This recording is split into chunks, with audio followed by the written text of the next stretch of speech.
Stuart, tell me about the Centre for Analytics and Behavioural Change. What is it and what does it do?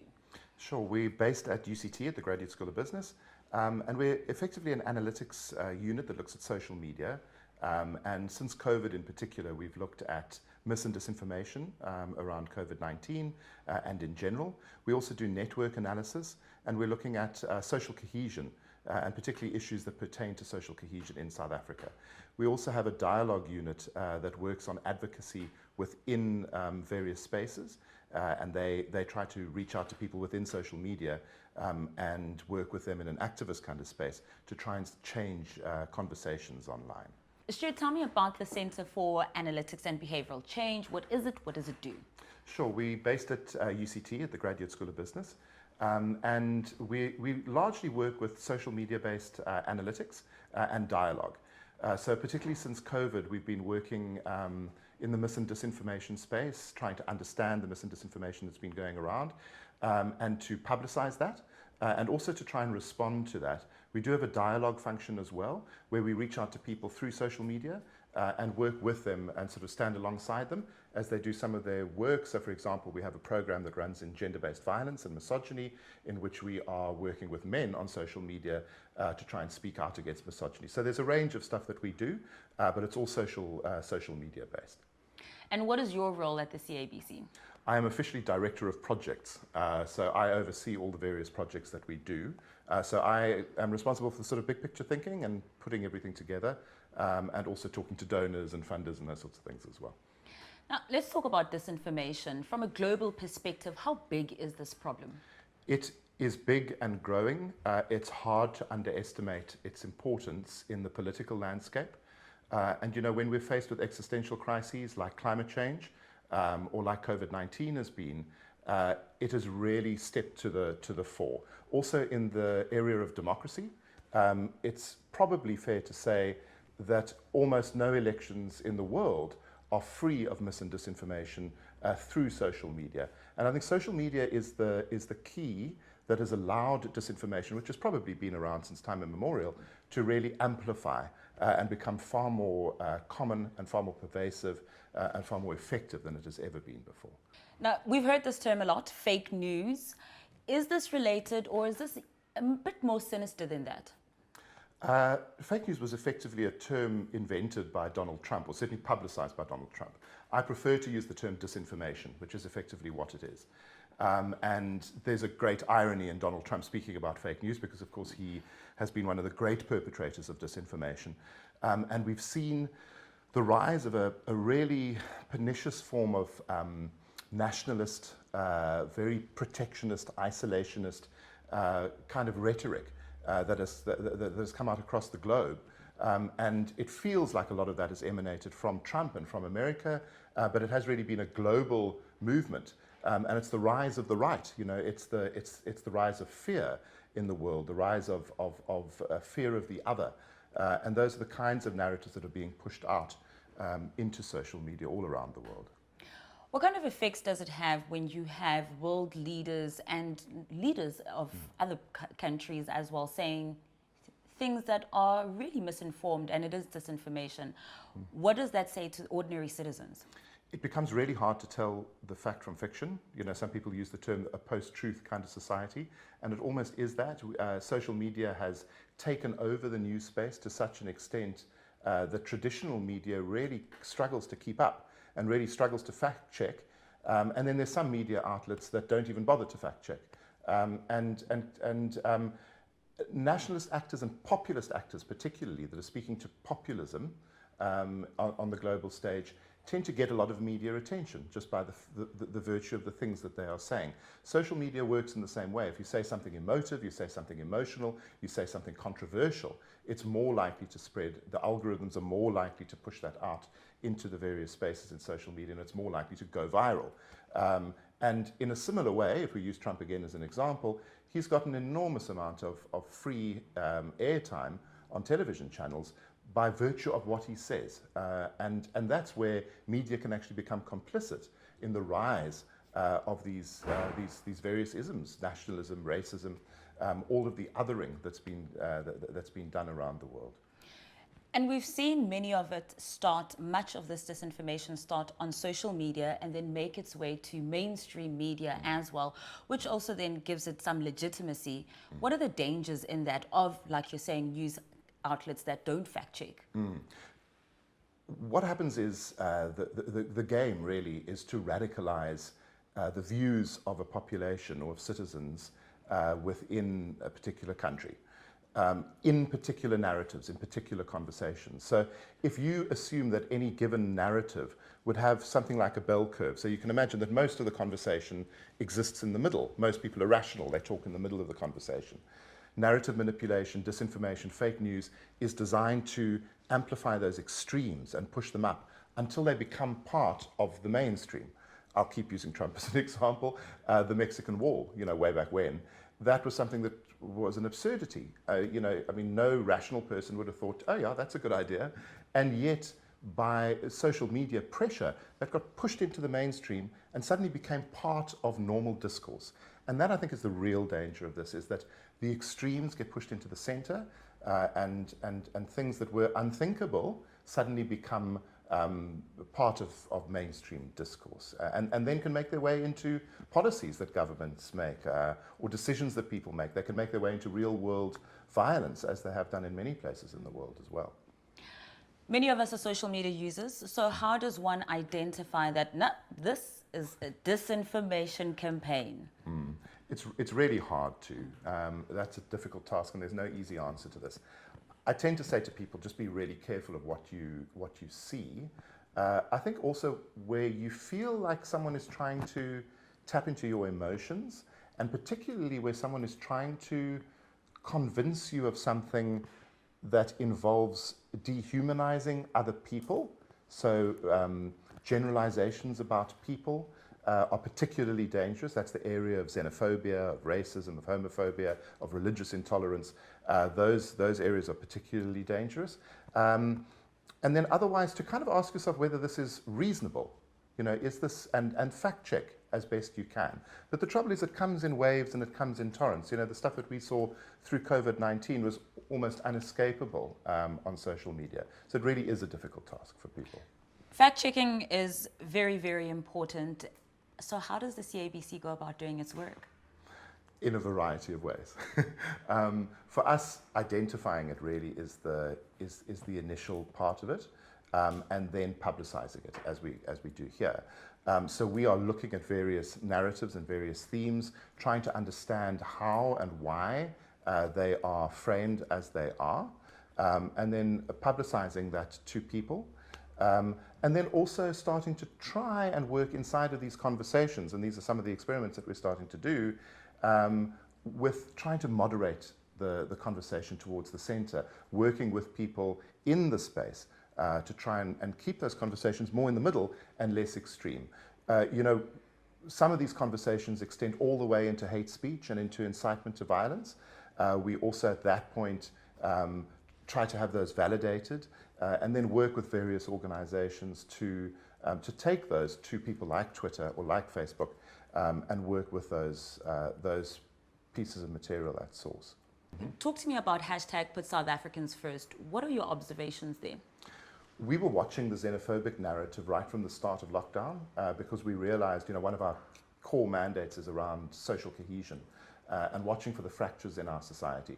Now, South Africa, as we know, is a very fractured society, and something like COVID-19, the rigors of lockdown, the deprivation that lockdown brought, we were pretty sure that xenophobia would rise. What we didn't expect to see was a coordinated network of people manipulating a conversation, but also creating a conversation out of nowhere. So what we saw was this hashtag appear overnight on Freedom Day, the 27th of April, 16,000 times, from nothing to 16,000 in one day.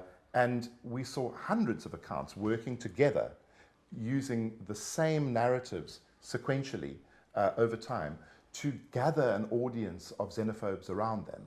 And so we saw a conversation that involved 5,000 or 6,000 people grow to involve almost 80,000 people over the space of a few months.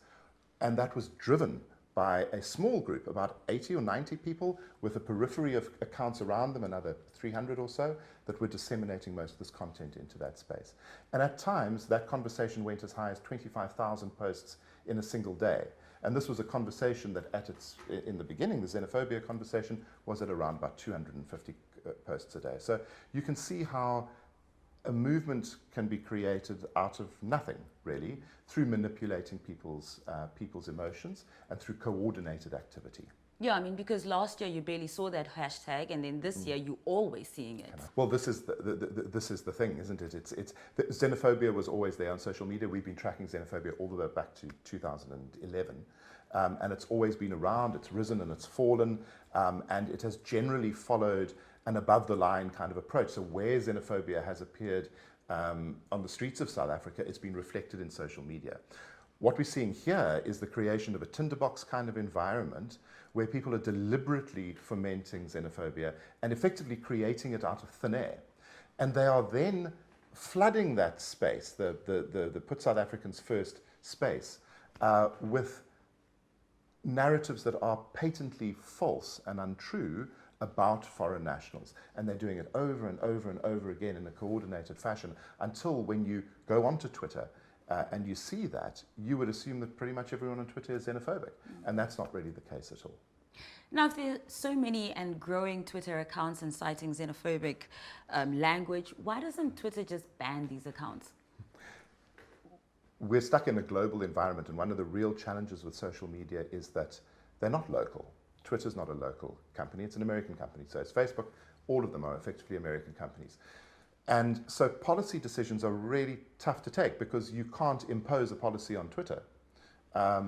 America has a different set of constructs around freedom of speech than we do. We have quite responsible conduct around freedom of speech. We know that the freedom of our speech bears responsibility.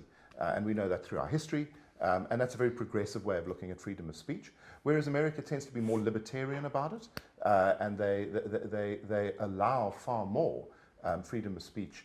They allow it to go further than we would necessarily allow it. So it's challenging to take these back to Twitter. It's something that we're meaning to do, but one needs to prove hate speech, incitement to violence, and ask Twitter to take these accounts down. Of course, a network like this will just pop up with new accounts again. So you're not necessarily disabling a network by doing that.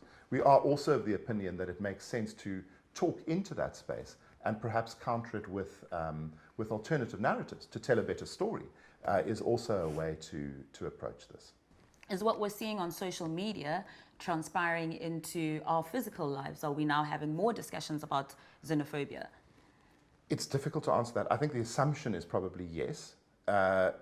Whether xenophobes are being created or whether through narrative manipulation people are being radicalized is unclear. I tend towards the latter, assuming that people that had some xenophobic sentiment are being radicalized by this kind of speech on social media. You know, it goes to one of the hashtags is Clean South Africa. You know, it's going to that point of actual, you know, that's genocidal kind of language. And the level of objectification and othering that happens in that conversation is also extreme. Because if a Nigerian foreign national is now a Nigerian drug dealer, as you know, the network might have, it becomes easier to act against that person, to dehumanize that person. What we do see is we see the repercussions in the political space. So we can draw connections between those two things. How much of that has to do with what's going on social media is unclear, but it is clearly having repercussions in the political space. So is social media this place where I can just go and say whatever I want and there's just no repercussions? No. There can be repercussions, and it's something that we would like to prove. If you incite violence, if you commit hate speech, and if we know who you are, then it is possible to take action against you. It is possible to file a complaint against you. But people hide behind avatars, and those that know their way around these things have URLs that they hide and bounce around in different countries. So it's not that difficult to hide yourself on social media. So in short, with some qualifications, you can get away with far more than you probably should be able to on social media. you know, Put South Africans First has been described as coordinated and sophisticated. Why do you think so? We see patterns that are so strong. You know, disinformation and misinformation tend to come in narrative waves. We used to think that they were individual pieces of information that then went viral. It's not like that. There's a coordination that allows them to come in waves so that there are thousands of people throwing this information at you, and that's on a global level. The way we see this within the Put South Africans First movement is that you can imagine an email going around in the morning to 300 people with an Excel spreadsheet on it and the hashtags for the day. That's how coordinated this looks. That suddenly hashtags spring up, narratives spring up. People are sending out exactly the same tweet at exactly the same time, down to like a spelling error within the tweet. So it's very clear if you look at it that it is coordinated. They also tend to speak with one voice. So they're on message in kind of marketing terms. They speak with one voice, and they tend not to deviate from that voice. It's often really easy to get angry on social media and for things to degenerate into these kind of spats. That doesn't happen so much. It feels fairly measured and fairly controlled, and that's because it is coordinated. And these are people who don't know each other. They just happen to share the same sentiments. We can only assume, but it's highly likely. I mean, some of them may know each other, but most of them won't. You wouldn't imagine that they would all know each other. No, certainly not. You've also made the claim that it could be funded to the tune of 1 million rand per month. What makes you believe that? It's hard to say. We know that there are about 300 accounts that are involved in this, and we have extrapolated that figure. We haven't said for a certainty that that's the amount that it would cost, but we do know that if you were to try and do something like this, and were to phone up some company that did this, I don't know which company that would be, it would probably cost you that kind of money. And so there is certainly money behind this. It certainly looks like people are, you know, you'll see an account that is just sharing xenophobic material. It doesn't exist for any other purpose. And the person that is behind that account is in all likelihood doing that for money. There may, of course, be people there that are like genuine believers and that are doing this because they want to. So it's quite possible that there's a mix. And you can imagine that outside of this core network that's communicating with each other outside of social media in some way, there are also people that are very involved but not being paid, that are picking up the mantle and kind of spreading the message as they go. Who stands to benefit from such campaigns? There is a political benefit if you think, and particularly with municipal elections coming up next year, smaller parties come into play in those elections really strongly. We're also entering a more coalition-based kind of politics in South Africa where they're kingmakers that could have 3 or 4% of the vote, but they actually swing the vote in one way or the other, so they have leverage.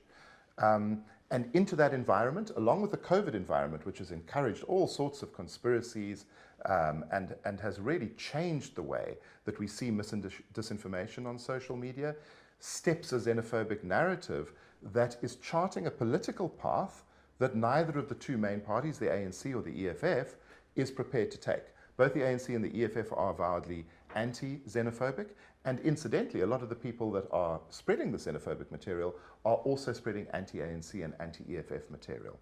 And so it seems as though there's a political space that's being created for disaffected South Africans that is using genuine issues that South Africans have every right to be concerned about, but are manipulating them into the space of fear and blame. And using that for political ends. There are small political parties that have been very involved in this. 𝗀𝗵𝗶𝘀 himself was particularly involved in the beginning, though that has died down. South Africans First, SAF, and the African Transformation Movement have both been very involved in this movement. And it certainly seems that they seem to benefit. And so we're imagining that smaller political parties like this are using xenophobia to curry favor and to gain votes. It also puts pressure on the center of the political environment. So you see recently the EFF making some statements that feel as though they've been made under pressure. We saw recently the 𝗀𝗁𝗶𝗴𝗶 Military Veterans Association taking on foreign nationals in Durban. And so suddenly in those parties even, the EFF and the ANC, you're seeing a move to the right that seems to be coming from this pressure that's being put into the center of political discourse. In all cases with these affected political parties who are affiliated with this hashtag, they've denied that they have any xenophobic rhetoric at all. Well, it is one of the key messages of the network is that they're not xenophobic, and yet they are. So, you know, it's a real challenge that, and it's one of the kind of key points to take out of this is there is within us, it seems, in South Africa, and we're not xenophobic, but kind of a narrative, and that's what they push back with. But within this network are hashtags like Clean South Africa. The genuine hate speech is being disseminated on this hashtag. Genuine incitement to violence is being disseminated on this hashtag. So to say that it's not xenophobic is really just not true. There may be parts of it that are not, but the kinds of rhetoric that are being shared there are clearly xenophobic. It seems disinformation is a growing trend all over the world. What can we as social media users do to identify them and stop them? I think we need to be as aware as possible. You know, if we can just track the COVID-19 mis and disinformation, we were watching that right through lockdown from when COVID began. And it started off with medically based misinformation largely. Misinformation is people sharing stuff that they don't know isn't true. So you'd see people sharing something like, oh, my uncle in America says that if you gargle lemon and warm water, it'll sort the virus out. Now, that's not true, but it's not being shared viciously. So it's not disinformation per se. And then it moved, the government actually banned that sort of sharing, if you remember, and that kind of put a stop to that. But then it moved on to conspiracy theories. And, you know, in a space like Corona provided, conspiracy theories run rampant because information is so hard to come by. It's a space of doubt and uncertainty. And so the 5G conspiracies flourished. The Bill Gates conspiracies flourished. All playing on vulnerabilities of people. You know, 5G is about health. It's even about our children's health. Bill Gates, it's about a kind of mistrust of absurdly rich people, I guess, even if they are at least ostensibly trying to do good in the world. Vaccines, also around health and around the health of our children. And vaccines comes up again later on really strongly. Then there was End the Lockdown, with a lot of disinformation around that, around the government's motives for lockdown, around the effect of lockdown. Some of it true, most of it not. And then we moved onto a sort of personal agency territory, where we are all now required to wear masks, to socially distance, to wash our hands, and we need to do that. We need to take agency over that ourselves. And there is this mis and disinformation on social media around the efficacy of masks, around whether the virus even exists. It's been a really fertile ground for that sort of material. And what we're seeing now, in the run-up to the release of a vaccine at some stage, probably next year, are really strong efforts on disinformation around a vaccine, saying that it's unsafe, that it's feeding into some kind of global, you know, world order, deep state, all these kind of QAnon style conspiracies. And so it's just such fertile territory for mis and disinformation. Never mind, you know, the stuff that Donald Trump's been putting out into social media in America, climate change denialism. I could go on and on. There are just so many areas in which mis and disinformation are prevalent. It can't be easy to identify these social media accounts when anonymity is so simple and easy on social media. What kind of tools and software do you use at the CABC to try and expose such disinformation campaigns? We have a range of analytical tools that we use. At their heart, they look for search terms, and something that we hope to develop next year in order to identify narratives like this is something along the lines of a hate speech and incitement to violence kind of monitor that looks for that through all of social media and then is able to go into those narratives and find out what's going on. You know, where are those clusters? We also have network analysis. So once we find a narrative that we've isolated and that has this kind of network going on within it, there are network tools that look at how the different accounts interact with each other and in what way. And that's the easiest way to see it. So you'll see a core of accounts that's bouncing stuff between them, and then accounts around it that's still bouncing material between it, and then it goes out into kind of mainstream social media into the bigger world. And generally, the intention with that is to coordinate what you're saying and then to give legitimacy to what you're saying by amplifying it. The number of likes, the number of retweets. If you're retweeting between all of these different accounts, suddenly a piece of information goes out that's been retweeted 300 times, and that lends it legitimacy, which is completely manufactured. Do you find that the rise of disinformation is also delegitimizing mainstream news and actual facts? Yes, it's a real challenge. You know, social media itself, and particularly Facebook, I think, has presented an enormous challenge to media. You'll probably know that media is underfunded in comparison to what it was. Advertisers have gone to Facebook. They don't advertise in the newspaper or even on the websites anymore. And so both digital channels and physical channels are under enormous pressure. And the number of journalists at any given news outlet or newspaper has dropped. And so people rely on aggregated news stories, they rely on, and increasingly, they rely on news stories that come out of social media. And the checks and balances just aren't there as much as they were. So on one hand, you have far more mis and disinformation going out, and on the other hand, the fact-checking capacity of real media has dropped. And so there's just, it's a losing battle, really, that they're fighting in this fact-checking space. Let's talk about your partnership with Real 411. Yes, Real 411 is part of Media Monitoring Africa, and we have a close partnership with them. We're looking to extend and expand that partnership going into elections next year. So we have a project called Defending Democracy 2021, where we want to look at a lot of the political narratives that go on and the contentious narratives that go on around democracy, around the IEC, for example, and the kinds of narratives that happen around that, and trying to ward off the kind of stuff that we've seen in America, which is precursively, before the election even happens, starting to question the methods by which the election is conducted. And that allows, in close elections, the result to be contested, which of course we're going to see in America now that we're coming to the end of the count there. Real 411 is a platform on which anyone is really able to submit material that they think is mis or disinformation, or hate speech, or incitement to violence, or I think also harassment of journalists. And we work together with Real 411 in actively finding that material to put onto that platform. Stuart, you made mention that on the 27th of April, suddenly there was this major hashtag, Put South Africans First. How does the CABC come about getting that kind of information? We were watching the whole xenophobia conversation as it was. We have been since the beginning of lockdown and continue to watch it. So within the total xenophobia conversation, we saw this massive spike because most of what was said on the Put South Africa First hashtag qualified as being xenophobic under the search terms that we had. We noticed it. And so from then on, we were watching it. What's also nice with our software is we're able to go back in time. So there is an historical record. You're able to go back and see how things develop. So even if you only catch on a little later to a network existing or narrative manipulation happening, you are able to go back in time and observe it.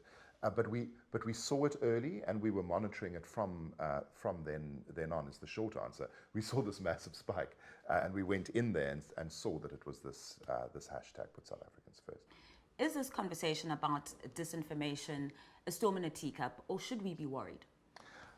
I think we need to be really concerned. I think there are two answers to that question. The one is, if we stick to the xenophobia conversation, there is a sense that something is being created that isn't there. But the political ramifications of that can be quite extreme. And if the manifestation of a conversation like that puts pressure on political parties to move their positioning to become more xenophobic effectively, that is having a real world effect. We also talk about a tinderbox kind of environment. We talk about an instigating incident where the ground is laid for something to happen, a spark to happen, a foreign national to do something that then ignites, and then suddenly real violence is occurring, and then it runs from there. So we have to watch the politics really carefully. But the other thing is that this isn't just about xenophobia. This is about manipulated narratives right across social media, wherever you look. So you cannot look at any COVID-19 conversation without seeing manipulated narratives, disinformation, and a lot of people believe a lot of this material, or a lot of people believe part of the material.